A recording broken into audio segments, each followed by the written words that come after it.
Pe maua loto kolo ke mo katoa bagi whai koe ni. Pea kahiri ai whakahoa koe ni pea te wanga lewa o ave ki a la nola kanatea. Ke ne whakahoko ai lea ko ia pea mei he youth. Pea kahiri ai whakahoa ko ia a la nola. Pea o kokore heni ki a soa siwa kafu. Aia koe lea aia pea mei he kau tangata eki ko ia o lotokolo. Ke ne whafofonga atu ai ta whaaki ko ia. Pea kahiri ko ia pea teu whakaose a klema ai lea ko ia a lotokolo. Whatatau ko ia ki he polo kalama ko omi ko ia i he ahoni. Pea o kokore pe ke tau tutuli ke taimi ko fu sio pea u lavei ku api a taimi tupu pe pea pe tau ngahi whawhiawhia ko ia i ahoni. Pea te oanga whainga maarie ko ni ke ave ki a la nola kanatea ke ne whahoko atu ai lea ko ia pea mehe youth malo au pito. Kole ke hufanga e whakatapu ko asa whaki kaya tāmo mo au ke u kaya tāmo au e whanga maile ko ni ke u whakahoko atu ai whatongia ko kuona ki au ke u whakahoko atu he aho mau inga ko ni whamamara pete o lea whakaparang pe ko hui ko e te whitu pen ke youth.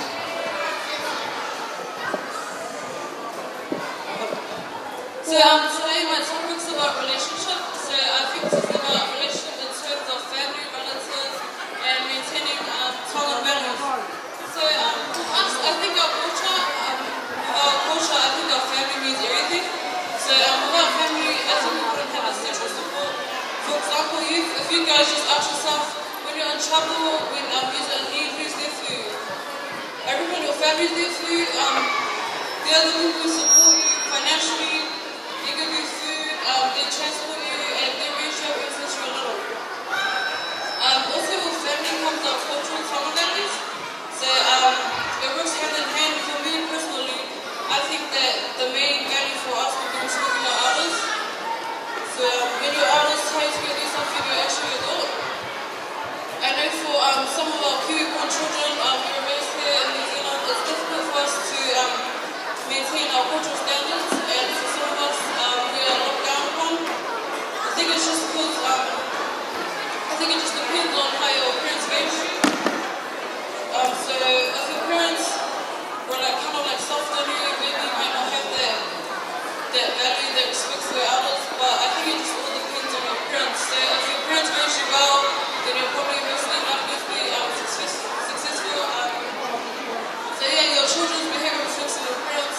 I think with me, my parents, they really pushed me hard, telling me to strive for the best, and just wanted me to make my family proud. So, like to end my speech, I think the main thing I want to portray is just kids, you guys should respect your parents, strive for the best, make them proud, because it also makes our village proud, and just learn around you. Mama, we thought of healthy. Yeah, we were talking about that,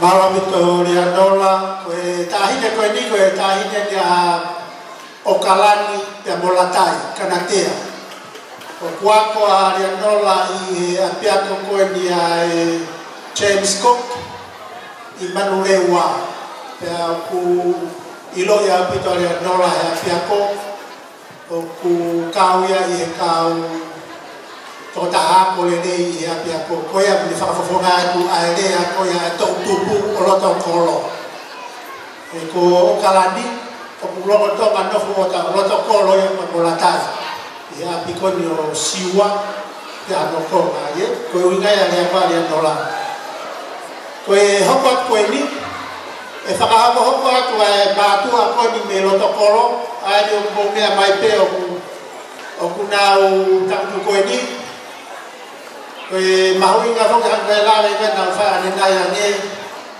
koe mahuinga ki o mai e mātua ke nau talatala noa i he nau ngahi tau kei koe hi koe whanau e nau whamatala e whanau ki ngai mea whakafonua koe uraki rea te tukuange a ki a sone kākire ke ni hanga o whakahapo atu, pia toki hoko mahi tua sione a sosio kafu, pia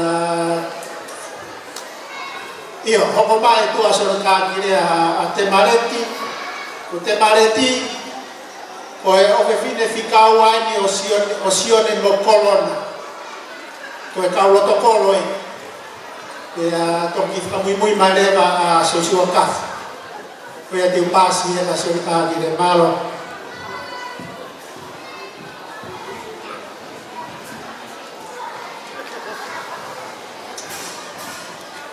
Lord,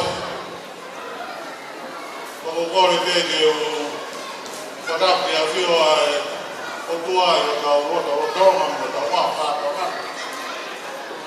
O kore ke o whakamaru atu e talamaru e whanua, o lotu, o tala a whaki, o ta wā mau i nani. A tā me mutua tai roa koeni ke o tala mo fua.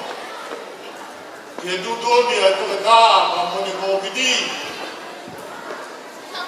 Ko whae whotutu, maa long mo maunga koe ni. Ko ni whakatataha ngai kainga alo whē, kainga te pou rewa ka pēka mātapari. Ko whanua mūri koe ni. Kia ka whakamea pano ia he mea ko tua mona mea toke tāti. E maa wata ngai utatarai whare. Ma tuan mahal ko takai ko kihui e te au. Ako malata ia ke mea nanai pastet malo. Sona mana kavea mawa matolo hapu mahe kai mini. Kai kei mana kui ha mea ko kai na kai malama ha me aia he kai mea vi. Ma wala me kihui o langi tua peo. O pasi pe me ai. Tu mai ko takatani o tome. O pā pehe a honi, tō mai a toke tā koe ni. Nau kei tō ngā pehe kei sifau a ope a honi. Mga ope te whatataha ki tā tōku ni kōpiti, ka tā whamamana i. Koe a koe rea, ko tōku lake e mea lea. Tō mai te ule ai, te pō kei ko ni he kua umai ki notu whare. Nau wheu ia e kotane kāne whekau. Tau mai me lea tā whai ka lea. Ulere mai. Me kataku mo nene lea tonga koe. Sino tua mo whakapo umita i loa. Au eite whekau. Koe a kai na whala. Omo morei ka koe kai ke maha mo mea me lea koe ni. Ka eite whekau ka tupi mo ke tua. O tala mo fua ke whekau. E kawai o tuku mai ke whai e lea koe ni lota kolo. O pehe mai. Lota tō.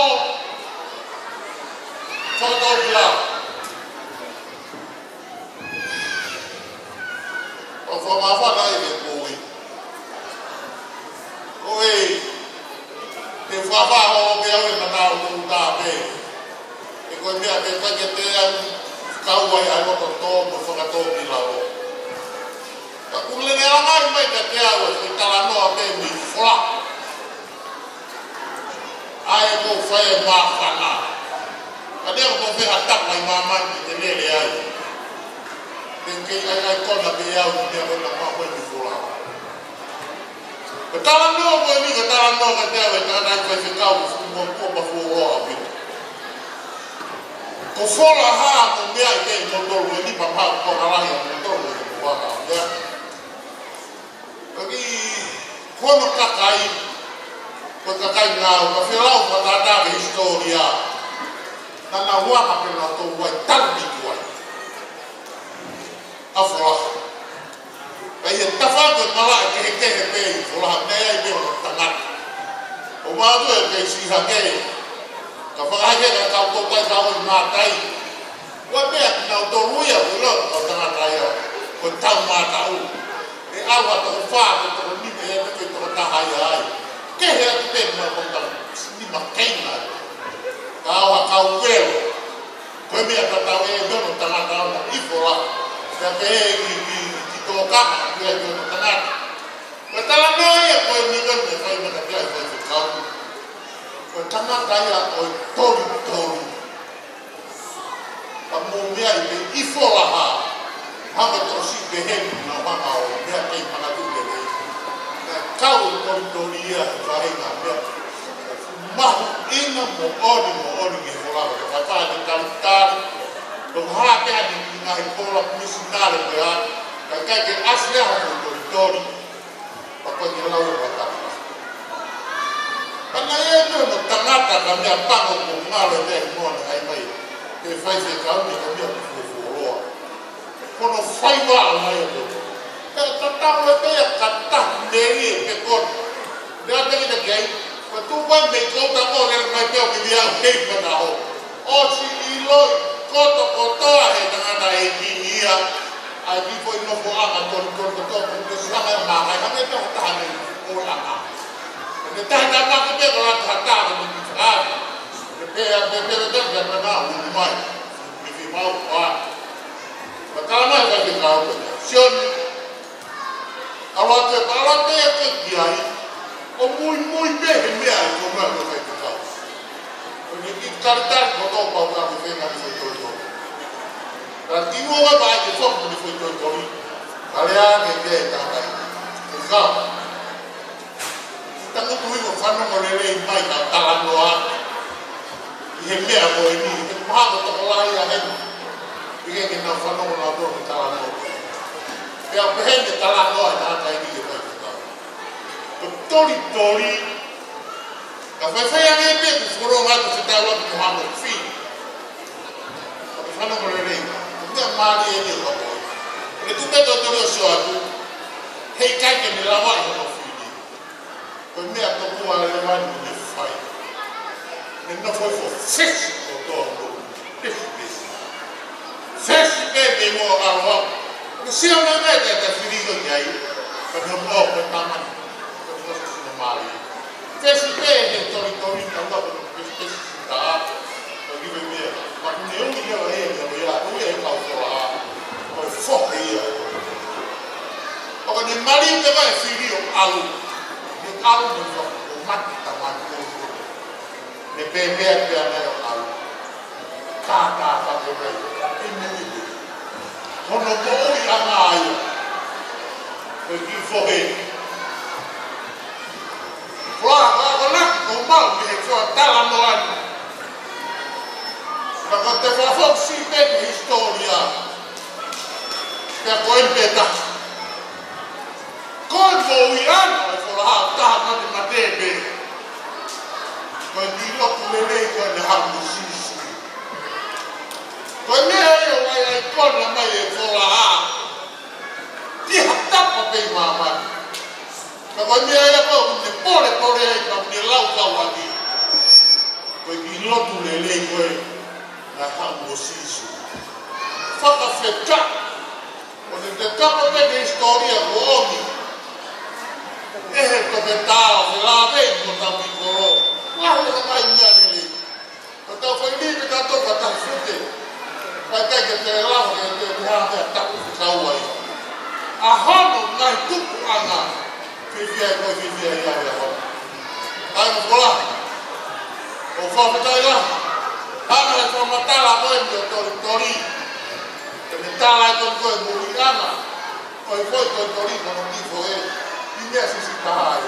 Ka tuita toi vei vei ua. Se kāwire, koe mui angai a whola ha. Ko ki lotu le rei koe te hao mo sisi. Me o kuni ha, o kuni whakatau keiti tau tolu ki whonua murina.